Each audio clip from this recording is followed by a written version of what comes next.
Sir పిఠాపురంలో జనసేన కార్యకర్తలు వాళ్ళ మధ్యనే గొడవలు జరగడం జరిగింది సార్. అది కూడా నాగబాబు గారు ముందరే కూడా కొట్టుకున్నారు కూడా వాళ్ళందరూ.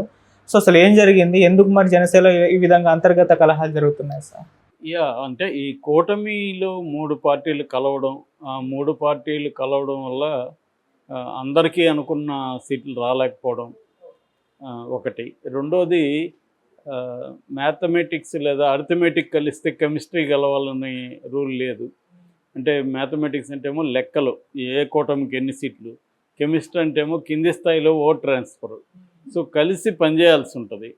సో ఇక్కడ ఆంధ్రప్రదేశ్కి వచ్చేసరికి ఫస్ట్ ఏమో జనసేన తెలుగుదేశం పొత్తులకు సంబంధించి ఎప్పటి నుంచో మెంటల్గా ప్రిపేర్ చేస్తూ వచ్చారు. ఇటు రెండు వైపుల కేడర్ని ప్రిపేర్ చేస్తూ వచ్చారు. కానీ అక్కడ కూడా ఒక ప్రాబ్లం జరిగింది. ఆ ప్రాబ్లం ఏంటంటే పవన్ కళ్యాణ్కి ఎక్కువ సీట్లు ఇస్తారని, దాదాపు 50-60 ఇస్తారన్న ఒక నమ్మకాన్ని జనసేనలో కల్పిస్తూ వచ్చారు. తర్వాత పవన్ కళ్యాణ్కి పవర్ షేర్లో కూడా ఇస్తారని, ముఖ్యమంత్రి నేను కూడా అవుతా, ఇలాగంతా నమ్మిస్తూ వచ్చాడనమాట. ఫైనల్గా లోకేష్ తేల్చేశాడు. లోకేష్ తేల్చిన తర్వాత కూడా పవన్ కళ్యాణ్ మాట్లాడుతూ, లోకేష్ చెప్పినప్పుడు కూడా నేను మౌనంగా ఎందుకున్నాను, ఇవన్నీ ఏదో మాట్లాడాడు. సో దానివల్ల అందరూ కూడా ఏమనుకున్నారంటే పవన్ కళ్యాణ్కి కనీసం ఒక 40-50 అన్నా ఇస్తారు వరస్ట్ అంటే, ఏదో ఒక సీఎం పోస్ట్ కూడా ఒక 1 year అన్నా ఇస్తారు, లేకపోతే కాపు ఓట్లన్నీ తెలుగుదేశానికి ట్రాన్స్ఫర్ కావు అని చాలామంది అనుకున్నారు. దాన్ని హరిరామ జోగ ఇలాంటి వాళ్ళు ఓపెన్గా కూడా అనేకసార్లు లేఖల రూపంలో రాశారు. సో అదేమైంది, 24 ఇచ్చారు ఫస్ట్, ఒక 3 పార్లమెంట్ ఇచ్చారు. దాంతో ఎప్పటి నుంచో జనసేనలో నమ్మకంతో పనిచేసుకుంటూ ఉండి, హోప్ మనకి 40-50 వస్తాయంటే మనకు కూడా వస్తాయి సీట్లు అని అనుకుంటుండి, అలాంటి వాళ్ళంతా బాగా హర్ట్ అయ్యారు. తర్వాత ఏమైంది, బీజేపీతో పొత్తయింది. బీజేపీతో పొత్తయ్యేసరికి ఆ 24లో కూడా ఇంకొక 3 ఎంపీగా 1 పోయినాయి, 4 పోయినాయి. దాంతో ఇంకా ఘోరం అయిపోయింది. ఒక పక్క ఇతనికి చివరికి ఉప ముఖ్యమంత్రి కూడా ఇచ్చే పరిస్థితి లేదని లోకేష్ తేల్చేశాడు. సో దీంతో జన సైనికుల్లో, జనసేన కార్యకర్తల్లో విపరీతమైన నిరాశ నిస్పృహలు వచ్చాయి. At the same time BJP Telugu Desam నాయకులు రంగంలోకి దిగిన తర్వాత అక్కడ జన సైనికులకి అవమానాలు జరగడం, వాళ్ళు ఎందుకంటే తెలుగుదేశం నాయకుల స్థాయిలో ఇలా ఉండలేకపోవడం, ఎప్పుడు కూడా పవన్ కళ్యాణ్ ఒక పొలిటికల్ పార్టీని ఎలా నడపాలనేది నడపలే. దాన్ని కూడా సినిమాలాగే నడిపాడు. సినిమా అంటే ఏంది, ఒక స్టార్ ఉంటాడు, సూపర్ స్టారు, అభిమానులు ఉంటారు, ఇంతే. ఈ 2 వర్గాలే ఉంటాయి, ఇంకేం ఉండవు. సో అలాగా ఈయన తన అభిమానులాగానే ట్రీట్ చేశాడు జన సైనికులను తప్ప వాళ్ళని పొలిటికల్ క్యాడర్ లాగా ట్రీట్ చేయలేదు. పొలిటికల్ క్యాడర్ అయితే ఏమవుతుందంటే వాళ్ళని ఆర్గనైజేషన్స్లోకి తీసుకురావాలి. ఆర్గనైజేషన్స్ ఒట్టిగా ఉంటే కూడా ఏం లాభం లేదు, ఉద్యమాల్లోకి తీసుకురావాలి. ఉద్యమాల్లో ఉన్నప్పుడే నాయకత్వం ఎదుగుతుంది. సో 5 ఏళ్ళు ఆయనకి మంచి పీరియడ్. యాక్చువల్గా జగన్కి వ్యతిరేకంగా అనేక ఉద్యమాలు చేస్తుండొచ్చు, అవేవి చేయలే. ఈయనే రావడం, సినిమాటిక్గా రావడం, ఒక ప్రదర్శన ఇవ్వడం, ఒక హడావిడి చేయడం, వెళ్ళి వచ్చేసేయడం. ఇది అంటే సూపర్ స్టార్ తనే చేస్తాడు లేదని చేయడు, ఇలాగా ఉంది తప్ప కేడర్ స్థానిక సమస్యల మీద ఉద్యమించేట్టుగా చేయడం, ఆ క్రమంలో వాళ్ళు రాజ్యహింసని ఫేస్ చేయడం, దాంట్లో నుంచి నాయకత్వం ఎప్పుడైనా కూడా ఏ పొలిటికల్ పార్టీలైనా అలాగా డెవలప్ అవుతాయి. ఉద్యమాలు లేకుండా నాయకత్వం డెవలప్ కాదు ఎప్పుడైనా కూడా. ఇప్పుడు కేసీఆర్ వీళ్ళంతా చూస్తున్నాం కదా, వీళ్ళంతా ఎట్లా డెవలప్ అయ్యారంటే ఉద్యమాల్లో నుంచే అభివృద్ధి అయ్యారు. అందుకని కేసీఆర్ ఉద్యమ పీరియడ్లోనే తన పిల్లల్ని కూడా ఇక్కడికి తీసుకొచ్చుకున్నాడు. వాళ్ళు కూడా ఉద్యమాల్లో పార్టిసిపేట్ చేశారు కాబట్టి నాయకులుగా గుర్తింపు వచ్చింది, పైనుంచి రుద్దలేదు వాళ్ళని. అలాగా ప్రాబ్లమ్స్ వచ్చాయన్నమాట. సో అది ముఖ్యంగా ఇప్పుడు పవన్ కళ్యాణ్కే ఎసురు మొదలైంది.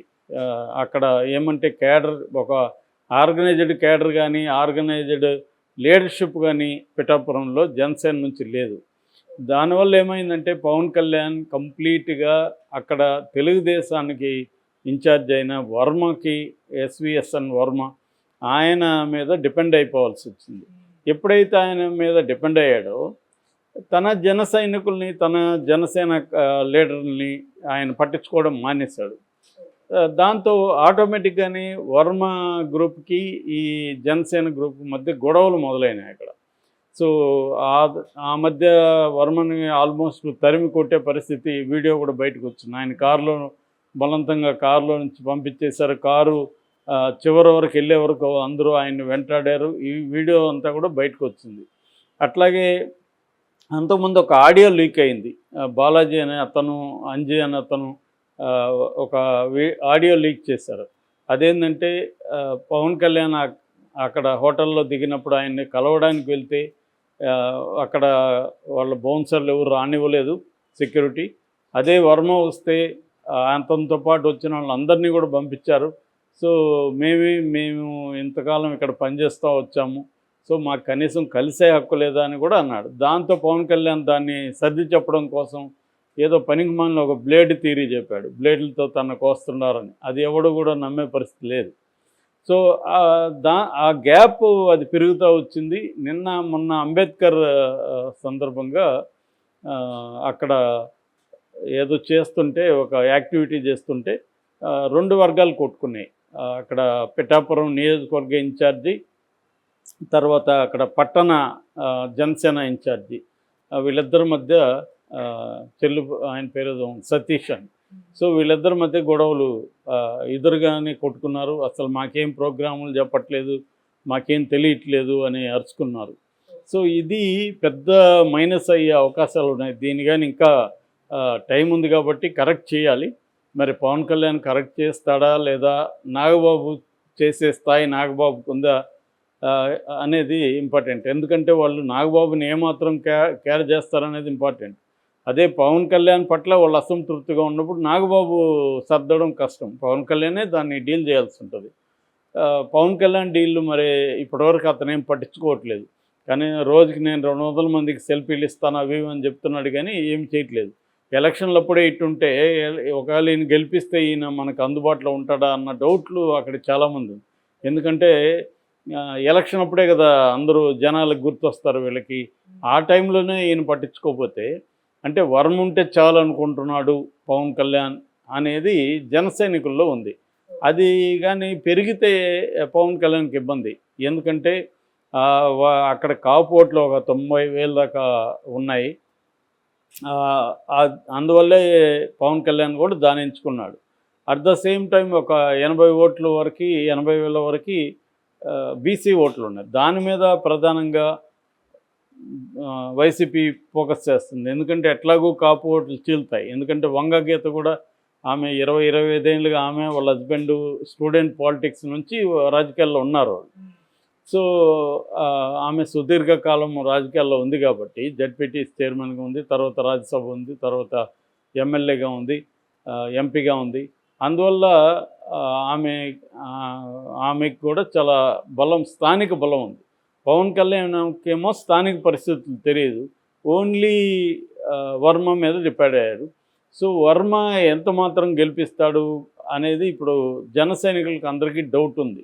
వర్మ డబుల్ గేమ్ ఆడుతున్నాడు. పవన్ కళ్యాణ్ దగ్గర ఒక మాట చెప్తున్నాడు, కేడర్కి కానీ లోకల్ ప్రజలకి అంత గట్టిగా ఆయన చేయట్లేదు, పవన్ కళ్యాణ్ గెలిపించడం ఆయనకి ఇష్టం లేదు అన్న ఒక అభిప్రాయం జన సైనికుల్లో ఉంది అక్కడ. అది మొన్న బయటపడింది. ఇది ఒకరోజుది కాదు, మొన్న కూడా బయటపడింది. అంతకుముందు కూడా అనేక సార్లు అక్కడ గొడవలు అవుతున్నాయి పిఠాపురంలో.